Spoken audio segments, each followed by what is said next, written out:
guys, it's December 9th, 2019. I am on my way to pick up a food order. I have been in the car for over an hour, but the traffic is terrible. I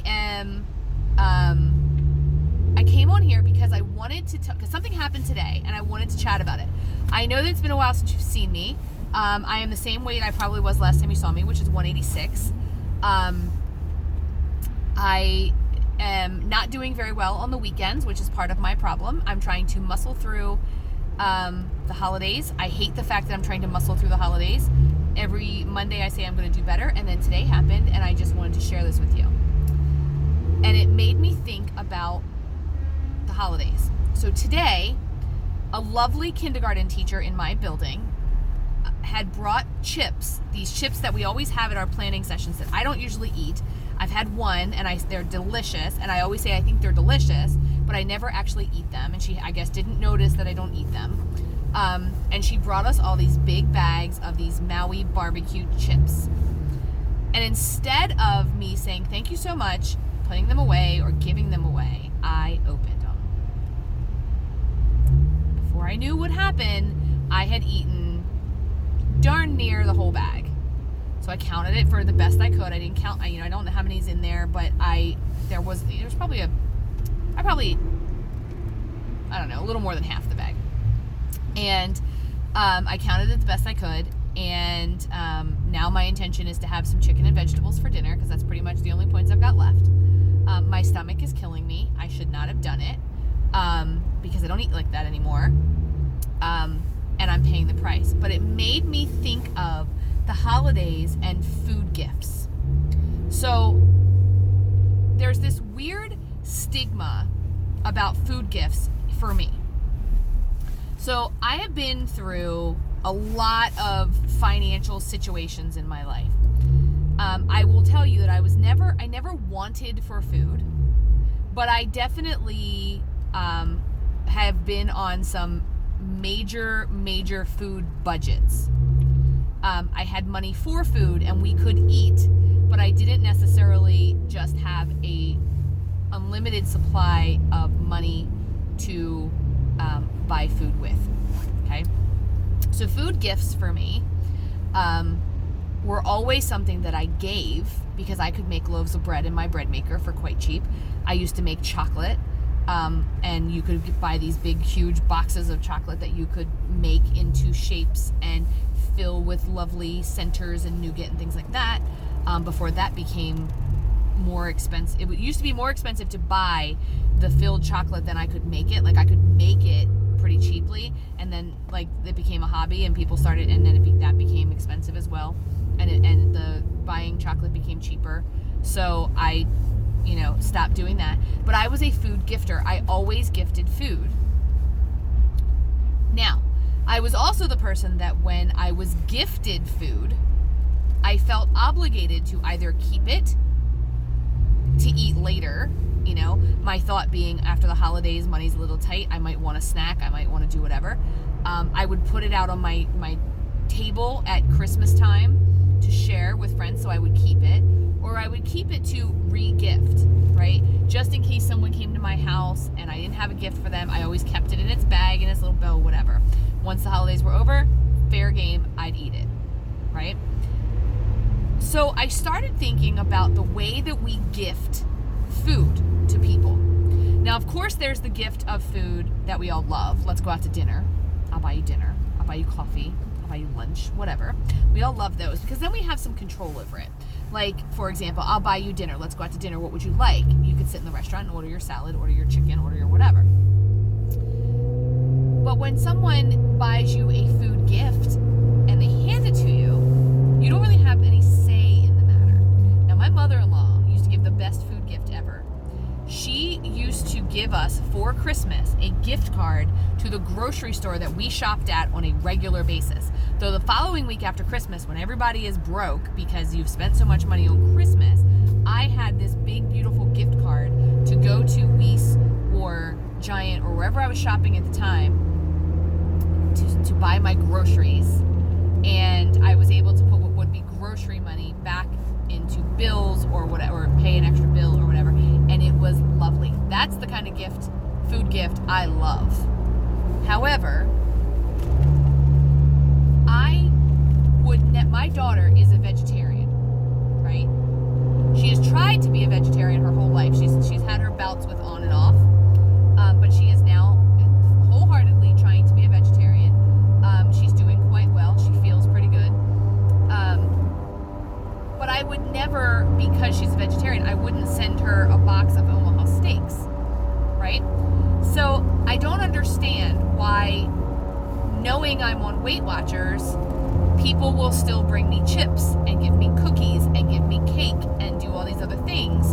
You know, if I was a diabetic, I don't know, maybe they would, but I would hope people wouldn't give me candy and cookies and things like that. But they do when you're on a diet and it's Christmas time, because they're sharing their love of whatever it is, right? Now, my kindergartners, when I taught kindergarten, or my students when I was still a teacher, who would give me things like that, I get it. They don't understand that I'm on a diet. Their parents aren't obligated to give me anything. No one's obligated to give me anything, but their parents aren't obligated to give me a gift, and it was sweet that they did. But my own family and friends and things like that, who will be like, oh, here, I made you this fudge, and I'm like, I'm on a diet. They're like, oh, I have a piece. You know, it's those pushers, right? I've got to start, and we've got to start understanding where that the gift comes from the heart, right? Now, are there going to be people out there who said, I'm going to give her this fudge because she's on a diet, and I'm going to watch her eat it because I can't control my own self, so when she eats it, I'm going to feel better about myself? Sure. I'm sure there are people out there who do just that. I'm sure there are people out there who say, you know what, I'm going to give her this and she can start her diet January 1st and we'll diet together. They won't. But are they out there? I'm sure. But I think for the most part, when people give us a food gift, they give us a food gift and they mean well. What I have learned is I don't have to eat that food gift or be obligated to even keep that food gift. I once watched an Oprah episode about re-gifting gifts. And what Oprah said was that as long as you are re-gifting it and telling the person, hey, I got this as a gift and I thought you might like it, so I'm giving it to you. And her thought was, I think that you would give it maybe at a non-gifting time. So you wouldn't take a Christmas present, turn around and hand it to a person and say, here's your Christmas present, you know, having not thought about it or whatever. But maybe you do it like after January 1st, and or you do it like a couple days after Christmas. You say, hey, I got this for Christmas, and I don't necessarily want it in my house, but I brought it for you or whatever because I know you like chocolate. I don't know. That was okay. I also feel like if someone makes you something that's homemade and it's not on your diet plan, that you should feel fine with offering it to other people. I wouldn't try to push it on other people because then you become what I'm complaining about. But if you know, if someone gives me, here's the thing, I don't like chocolate chip cookies. I may be the only person in the world who doesn't like chocolate chip cookies, but I don't. I am a weird bird, and the chocolate chip cookies that I like are Chips Ahoy, right? My husband says they are the cardboardiest chocolate chips in the world, but those are the ones I like. So I don't buy them because I know I'll eat them. So if someone gives me chocolate chip cookies, I know I'm not going to eat them. So I'm going to turn around and I'm going to offer them to someone who I know likes chocolate chip cookies in the spirit of giving. And I would say, hey, Joe gave me these chocolate chip cookies. I'm not a big chocolate chip cookie fan. Would you like them? And if nobody wants them, and I, now I've had enough, or I don't want, or whatever, I may end up throwing them away. I just know that I accepted the gift from the place that it came from, but that I don't have to eat the gift in order to have accepted it. And I think that's where my mindset was. If someone gave me cookies and I didn't eat them, I didn't really take the gift. I didn't really enjoy the gift. I squandered the gift, or I gave the gift away, or I didn't accept it the way it should have been. It's kind of like if someone gives you a shirt for Christmas and you never wear the shirt, you're like, yeah, they gave me a gift, but I didn't really ever use it. It's kind of the same thing with, the cookies or the pie or the cake or whatever. My glasses are really giving me a headache tonight for some reason. So definitely have learned that once I accept the gift and I take it and it's in my hand or it's in my desk or it's, sitting in my stocking or whatever it is, I've accepted that gift. I have accepted it graciously, and I have sent them a thank you note or whatever. My end of the bargain is over. I do not have to ingest it in order to be gracious about accepting it. And it's the same when you are at someone's house. Something is going on with my Fitbit. I don't know what it is. It's the same if you're at someone's house. Let's say you go to their house and they're serving dinner.